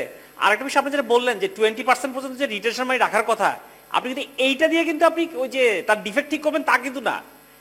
আপনার যদি কোনো কারণে তার থেকে কোনো ক্লেম করতে হয়, সেটা কিন্তু সরকারের পক্ষে বাজেয়াপ্ত, সরকারের অনুকূলে বাজেয়াপ্ত করতে হবে। আপনাকে ওই জিনিস ডিফেক্ট ঠিক করতে হবে আপনার মতো করেই, আপনি বাজেট নিয়ে তারপর ডিফেক্ট ঠিক করবেন, দুইটা কিন্তু দুই জিনিস, ঠিক আছে। আর যেটা বললেন ডিফেক্ট লায়াবিলিটি এই পিরিয়ড কতদিন হবে না হবে, এটা কিন্তু পির উপর ডিপেন্ড করে। এবং একই সাথে তাকে মাথায় রাখতে হবে যে বাজার নীতি, মার্কেট প্র্যাকটিসটা কি, ওই স্পেসিফিক প্রোডাক্ট বা ওই স্পেসিফিক ওয়ার্কসের মার্কেট প্র্যাকটিসটা কি, সেটাকে আপনাকে মাথায় দিতে হবে। এবং যদি বেশি আপনি ডিফেক্ট লাইবিলিটি পিরিয়ড দেন, সেটা মাথায় রাখতে হবে তার কিন্তু প্রাইস কিন্তু বেড়ে যাবে, কিন্তু আপনার এটাও মাথায় রাখতে হবে। সো এইটা এই সব কিছু একটা ব্যালেন্স, ওয়েল ব্যালেন্স সিস্টেমের মাধ্যমে এটা আগাইতে হবে।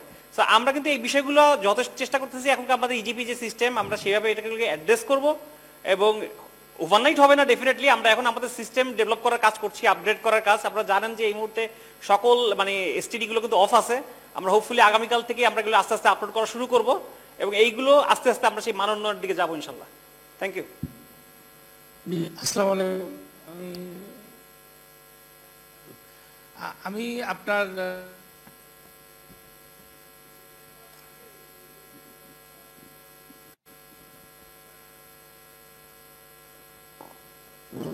সেটা আপনি বলে এটা রিপেয়ার করাই ভালো, এটা কাজ শুরু করে অডিটের একটা আপত্তি হইতে পারে।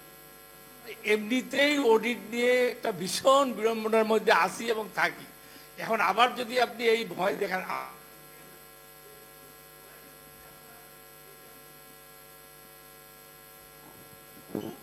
যেহেতু আমরা করতেই পারি আপনার বিধি মোতাবেক যেটা আগে করে ফেলছি, তাহলে আমরা কেন অডিট?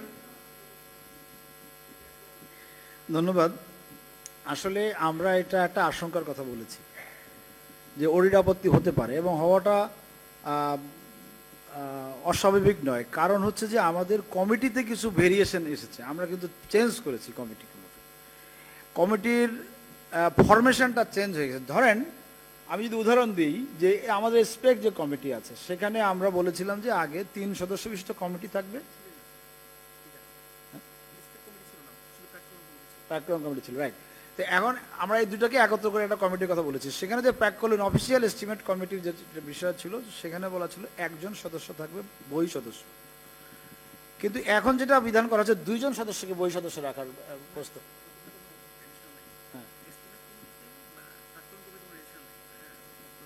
কিন্তু কমিটির ফরমেশনটা চেঞ্জ হয়েছে, 3 থেকে 5। আবার ওই যে আপনার এপিপির ক্ষেত্রেও কিন্তু এই ধরনের ঘটনা আসবে যে আপনার এপিপিতে চেঞ্জ আনার প্রশ্ন দেখা দিতে পারে। যেমন আপনি আমি একটা উদাহরণ দিয়ে বলেছিলাম যে আপনার ভৌত সেবাটা, এটা তো আলাদা ক্রয় ক্যাটাগরি করা হয়েছে, এটা কিন্তু আপনার ক্রয় আপনার এপিপিতে আনতে হবে। তো এইটা ত্রুটি থেকে যাবে। আমি এটাই বলেছি, এটা অডিটেবল হতে পারে। যেহেতু আমরা কিন্তু 29 তারিখেই আমরা সন্ধ্যার সময়ে আমরা একটা পপ আপ নোটিশ দিয়ে ইজিপি পোর্টালে এবং আমাদের ওয়েবসাইটে আমরা জানিয়ে দিয়েছিলাম যে আপনি যখনই 2025 অনুযায়ী কোনো টেন্ডার আহ্বান করবেন, তখন এই ক্রয় কার্যক্রমটি ক্রয় সার্কেলের শুরু থেকেই করতে হবে, মাঝপথে এসে নয়। এই কথাটা কিন্তু আমরা নোটিশ দিয়ে জানিয়ে দিয়েছিলাম। এখন আপনারা যদি এটা অব্যাহত রাখতে চান, সেক্ষেত্রে আমরা এখানে আপনাদেরকে বারিত করব না, তবে এটা অডিট হতে পারে, অডিটেবল মানে অবজেকশনের একটা বিষয় হতে পারে, এইটা আমরা আশঙ্কা করেছি, জাস্ট আর কিছু না। স্যার আসসালামু আলাইকুম, আমি মোহাম্মদ মুজাফফর উদ্দিন, তত্ত্বাবধায়ক প্রকৌশলী রাজক। স্যার আমার দুইটা প্রশ্ন। প্রথম প্রশ্নটা হচ্ছে যে নতুন যে ইভ্যালুয়েশন ক্যালকুলেশনই বলবো, যেহেতু আমরা দেখতে পারি না স্যার স্ক্রিনে, একটা কথা বলেছিলেন যে এস্টিমেটেড কস্ট ওয়েটেড অ্যাভারেজ সবই বুঝলাম স্যার, 20 days বিফোর 28 days 28 ডেজের আগের যে ভ্যালুটার কথা বলছেন সেটার বিষয়ে একটু স্যার জানতে চাইবো, সেটা কিভাবে নির্ধারণ করা হবে, সেখানে কি ধরনের ক্রাইটেরিয়া আছে? এক। দুই হচ্ছে যে একটা বিষয় স্যার বলতে চাই, সেটা হচ্ছে এলটিএম এর যে প্রয়োগ, আগে যেটা 3 কোটি টাকা ছিল এখন সেটা 5 কোটি টাকা করা হয়েছে। আমরা যখন 3 কোটি টাকার এলটিএম প্রয়োগ করতে গিয়ে অডিট অবজেকশনের সম্মুখীন হয়েছি। কেন হয়েছে স্যার? সেটা হচ্ছে অ্যানলিস্টেড কন্ট্রাক্টরকে 3 কোটি টাকা পর্যন্ত ওপেন করে দেওয়া হয়েছে, তারা অ্যানলিস্টেড কন্ট্রাক্টর পার্টিসিপেট করতে পারবে। সেখানের বার হচ্ছে যে 5% প্লাস মাইনাস। যদি আমি if we can go for OTM, তাহলে সেই ক্ষেত্রে কিন্তু আমি 10% লেসে হয়তো পেয়ে যাচ্ছি, সার্কিট ব্রেকার যেহেতু 10% ছিল। এই যে 5% এবং 10%-এর যে ভেরিয়েশন, সেটাকে অডিটর বুঝতে চায় যে এখানে 5% কারাপশন হয়েছে। এখন আপনি 5 কোটি টাকা করেছেন, সেখানেও 5% সার্কিট ব্রেকার রেখেছেন। সেটা যদি আমি ওটিএমে যাই তাহলে অডিট আরো বড় ধরনের অবজেকশন দিবে। তাহলে প্রয়োগের ক্ষেত্রে কি ম্যান্ডেটরি করে দেওয়া যায় যে নতুন টেন্ডারদের ইনভাইট করার জন্য শুধুমাত্র আনলিস্টেড কন্ট্রাক্টররা সেখানে পার্টিসিপেট করবে? ওখানে প্রয়োগের ক্ষেত্রে কিন্তু কিছু বিষয় আছে যেটায় অডিট অবজেকশন দেওয়ার একটা সুযোগ আছে। ধন্যবাদ স্যার। ওকে, আমি এই কোশ্চেনটাকে সর্বশেষ কোশ্চেন হিসেবে নিচ্ছি, জি, স্যার। কারণ আমাদের সচিব মহোদয় বলেছেন একটু আগে শেষ করতে। আমার প্রশ্নের জবাবটা আমাদের ডাইরেক্টর সাহেব দিবেন। তার আগে একটি বিষয় আপনাকে জাস্ট আমি বলেই, অডিটের বিষয়টা। অডিট অবজেকশন দেওয়া মানে এই নয় যে আপনার সমস্ত কার্যক্রমকে তারা নিষিদ্ধ করে দিল, বিষয়টা কিন্তু তা না। অডিট বুঝে অথবা না বুঝে যেভাবেই হোক তারা একটা অডিট আপত্তি দেয়। সেইটা যদি আমি আমার পর্যাপ্ত যুক্তি দিয়ে জবাব দিতে পারি, তো সেক্ষেত্রে আমার মনে হয় না যে কোনো সমস্যা হবে। কেননা আপনার এটা দুইটা আলাদা মেথড। আলাদা মেথডের ক্ষেত্রে অডিট যদি বলে যে না তুমি এইটা না করে ওইটা কেন করলা না, এটা তুমি সরকারের টাকা খরচ হলো, বলে দিলেই তো আর হবে না। তার যুক্তিটা এতটুকুই, আপনার জবাবের যুক্তিটা আরো প্রখর হতে হবে এক্ষেত্রে। ধন্যবাদ। বাকি প্রশ্নের জবাবটা স্যার থ্যাংক ইউ স্যার। আমি জাস্ট এসএলটির যে বিষয়টা আপনি উঠালেন, মানে সিগনিফিকেন্টলি লো প্রাইস টেন্ডারের যে 3টা ফ্যাক্টর স্যার বলেছেন তার বক্তৃতার সময়, তার উপস্থাপনার সময়, যে 3টা ফ্যাক্টর কাজ করে এখানে। একটা হলো এস্টিমেটেড কস্ট, যেটা হচ্ছে আমার মাত্র 20% ওয়েটেজ। নেক্সট হচ্ছে আমাদের রেসপন্সিভ বিডারদের প্রাইসের এভারেজ, যেটা হচ্ছে আমার 30% ওয়েটেজ, আর সরি সেটা 50% ওয়েটেজ। আর 30% হচ্ছে আমার, এটা আমরা বলছি NPPI, national public procurement price index. এই ডেটাটা আসবে আমার ইজিপি থেকে, ইজিপি সিস্টেম থেকে আসবে। বিষয়টা কিরকম, সেটা হচ্ছে আমি যদি কোনো ওয়ার্কস প্রকিউরমেন্ট করি, আজকে যদি আমার ওপেনিং ডে হয়ে থাকে, তাহলে আজ এবং ব্যাকওয়ার্ড 27 ডেজে যতগুলো ওয়ার্কস প্রকিউরমেন্টের নোয়া ইস্যু হয়েছে, সেই সমস্ত প্রত্যেকটার তো একটা করে মানে রিলেটিভ প্রাইসিং আছে তার রেসপেক্টিভ এস্টিমেটের সাথে। যেমন কোনোটা 5% লেস, কোনোটা 12% লেস, কোনোটা 7% অ্যাভাব ধরে নিচ্ছি আর কি। এই সমস্ত 28 ডেজে যতগুলো কন্ট্রাক্টের নোয়া ইস্যু হয়েছে তার এভারেজ প্রাইসিং, এটা ইজিপি সিস্টেম অটোমেটিক রাত 12টা অতিবাহিত হওয়ার পর অটোমেটিক ডিরাইভ করবে। এবং ওই দিন যতগুলো টেন্ডার ওপেন হয়েছে সবার জন্য ওই ডাটাটা থাকবে। খেয়াল করে দেখেন এর প্রেক্ষিতে রেজাল্টটা যেটা হবে, কোনো পি বা কেউ জানতে পারবে না যে তার জন্য প্রযোজ্য, বা টেন্ডারিং টাইমে, টেন্ডার সাবমিশন টাইমে জানতে পারবে না তার জন্য প্রযোজ্য এনপিপিআই কত। আমরা একটা জিনিস, এই জিনিসটা ডেভেলপ করে আমাদের সাথে বিবিপির সাথে আমাদের টেকনিক্যাল টিম ছিল, সেখানে আমাদের গণপূর্ত দপ্তরের সম্মানিত এসি প্রকিউরমেন্ট উনিও ছিলেন, আমরা সবাই কাজ করেছি নিয়ে। আমরা চেষ্টা করছি দুইটা বিষয়, পি কে বা টেক কে যত সম্ভব ইন্টারভেনশনের সুযোগ না রাখা, সাবজেক্টিভ ইন্টারভেনশন যেন না রাখা যায়। আর দ্বিতীয়ত হচ্ছে আমরা এনিলেসে ফিরতে চাই না। এই দুইটা বিষয়কে মাথায় রেখে যতদূর সম্ভব এটাকে অবজেক্টিফাই করা যায় আউটকামটা, সেই বিবেচনা নিয়ে আমরা, এবং আমাদের এখন তো জানেন আপনারা ডেটা অ্যানালাইটিক্সের যুগ, এআই এর যুগ, সো কেন আমরা আমাদের এরকম একটা ইজিবি সিস্টেম থেকে ডেটা নিব না, এই প্রেক্ষিতে কিন্তু আমরা এই ফর্মুলাটা আমরা ড্রাইভ করার চেষ্টা করেছি। তো আমরা দেখা যাক, আমাদের সামনে চালু হয়ে যাচ্ছে ইনশাল্লাহ, আমরা 1-2 মাসের মধ্যে রেজাল্ট দেখতে পাবো ইনশাল্লাহ কিরকম রেজাল্ট আসছে। থ্যাংক ইউ, সবাইকে ধন্যবাদ। ধন্যবাদ শ্রদ্ধেয় S M Moinuddin Ahmed sir. প্রধান নির্বাহী স্যারের কাছে অনুরোধ, স্যার আপনি যথার্থই বলেছেন পিপিআর সরকারিভাবে বিজি প্রেসের মাধ্যমেই প্রকাশনা করার কথা, কিন্তু বাস্তবিক প্রয়োগের সুবিধার্থে হার্ড কপি বা প্রিন্ট কপি সহায়ক ভূমিকা পালন করে স্যার। সেজন্য বই আকারে প্রিন্টের বিষয়টি স্যার ক্ষমা সুন্দর দৃষ্টিতে দেখবেন, এবং গণপূর্ত অধিদপ্তরের সৌজন্যে পিপিআর বইটি সকলের হাতে পৌঁছে দেওয়া হয়েছে। সকলে আমরা এই বইটি পড়ে উপকৃত হব, এই জন্য সকলের কাছে আমি ধন্যবাদ জ্ঞাপন করছি। আপনাদেরকেও সকলকে ধন্যবাদ। আমি আবারও বলছি, কৃতজ্ঞতা জানাচ্ছি আমাকে এখানে আহ্বান জানানোর জন্য, সচিব মহোদয়কে পার্টিকুলারলি। উনি প্রতিদিন আমাকে এই ব্যাপারে টেলিফোন করে তাগাদা দিয়েছেন যে আমার কিন্তু 3টায় বুধবার আমি সকল অফিসারকে দাওয়াত করেছি, উপস্থিত থাকবেন প্রায় 500, অনলাইনে থাকবেন তারও বেশি। আমাকে কিন্তু আজও উনি টেলিফোন করে বলেছেন যে আমার এগুলো কোনোভাবে মিস করা যাবে না। তো আমি এই বিষয়টা সত্যিকারের আমি কৃতজ্ঞতা জানাচ্ছি আমার সচিব মহোদয়কে এবং আপনার সকলকে ধন্যবাদ জানাচ্ছি। আল্লাহ হাফিজ। স্যার আপনার অবগতির জন্য আরেকবার বলি স্যার, এখানে সশরীরে স্যার 500-র উপরে উপস্থিত আছেন, 350-র উপরে উপস্থিত আছেন। এই পর্যায়ে আজকের কর্মশালায় বক্তব্য প্রদান ও সমাপ্তি ঘোষণা করার জন্য এই মন্ত্রণালয়ের সচিব জনাব মোহাম্মদ নজরুল ইসলাম স্যারকে সবিনয়ে অনুরোধ জানাচ্ছি। বিসমিল্লাহির রহমানির রহিম। আমার প্রিয় সহকর্মী এবং আমার ব্যাচমেট বন্ধু মঈন, যিনি গণপ্রজাতন্ত্রী বাংলাদেশ সরকারের একজন সচিব এবং বিপিপি এর সম্মানিত সিইও, আমাদের এবং তার টিমকে স্পেশাল ধন্যবাদ দেই। আমাদের আজকের এই সুন্দর আয়োজনে তাদের উপস্থিতি না হলে আমাদের কোনো আয়োজনের কোনো সফলতাই আসতো না। তো আমি এই জন্য ধন্যবাদ দিই এবং কৃতজ্ঞতা জানাই তাদের 3 জনকেই, এই টিমের। স্পেশালি আমাদের ফাইন্যান্স মিনিস্ট্রির আমার সহকর্মী জয়েন্ট সেক্রেটারি, সেও একটা সুন্দর ইস্যু আমাদের সামনে রেইজ করে দিয়েছে এবং বুঝিয়ে দিয়েছে যে আমরা আসলে কতটা প্রবলেম এর মধ্যে আছি। তা আমি রিপিট করতে চাই না, আমি তাকেও ধন্যবাদ দিই। কিন্তু তার আলোচনার মধ্যে যে বিষয়টা এসেছে যে আমাদের স্থাবর এবং অস্থাবর সম্পত্তির কোনো তালিকায় নেই, এবং আমি sorry to say national housing অথরিটির চেয়ারম্যান নিশ্চয়ই এখানে আছেন, তিনি বা তার সহকর্মীরা, ইভেন অন্যান্য প্রতিষ্ঠানে যারা আছেন আমার সহকর্মীরা আমার কথায় আহত হবেন না। আমাদের এমনও হয়েছে যে 50 বছর, 60 বছর, 70 বছর আগে আমরা ল্যান্ড অ্যাকুইজিশন করেছি, সেই ল্যান্ড আমরা গেজেট করি নাই বা ল্যান্ড মিনিস্ট্রি গেজেট করে নাই, আমরাও এটা খোঁজখবর রাখি নাই। সেই জমি 3 বার রেকর্ড কারেকশন হয়েছে, জরিপ হয়েছে, আরএস জরিপ হয়েছে, সিটি জরিপ হয়েছে, সেই জরিপে সেই পাবলিকের নাম বা তার ওয়ারিসদের নামেই নাম রেকর্ড জরিপ হয়েছে।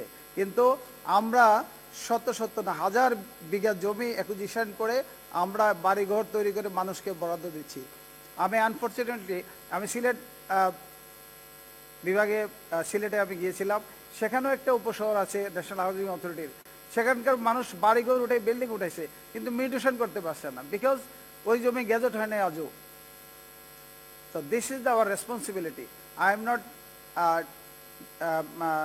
sure that আমাদের কর্মকর্তা, আমাদের সিনিয়ররা যারা ন্যাশনাল হাউজিং অথরিটির চেয়ারম্যান ছিলেন, ইভেন রাজুকেরও কিছু সমস্যা আছে বা সিডিএ কেডিএ অনেক প্রতিষ্ঠানের এই সমস্যাগুলো এখনও আছে, যারা এই বিষয়ে আপনারা দায়িত্বপ্রাপ্ত সংস্থা প্রধান আজকের সভায় উপস্থিত হয়েছেন, আমি আপনাদের কাছে কৃতজ্ঞতা জানাই।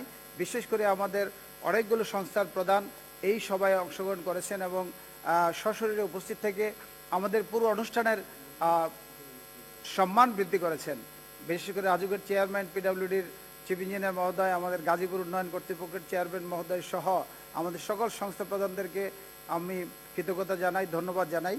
আপনাদের উপস্থিতি আমাদেরকে অনেক এই অনুষ্ঠানকে সমৃদ্ধ করেছে।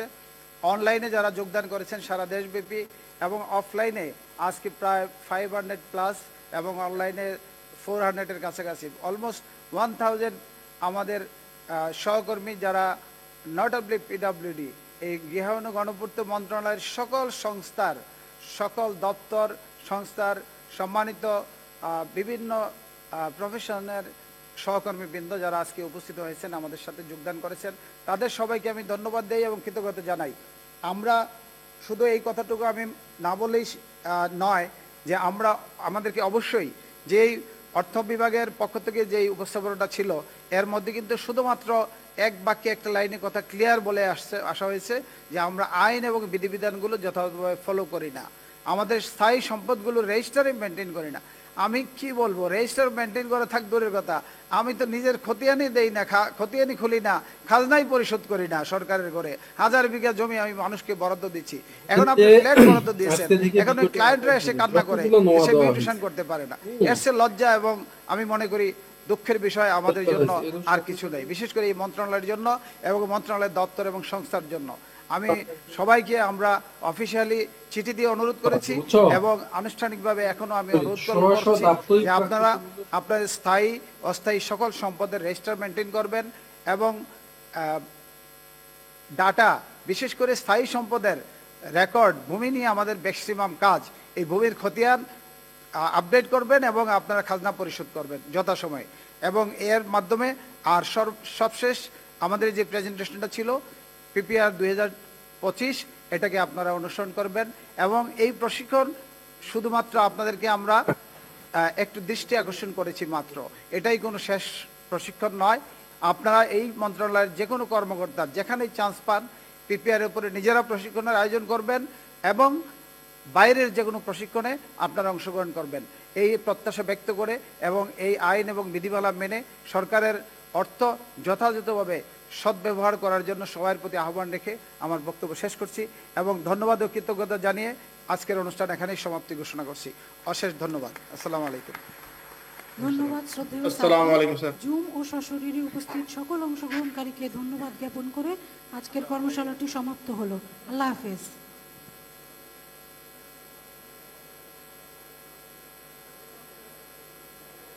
আসসালামু আলাইকুম স্যার।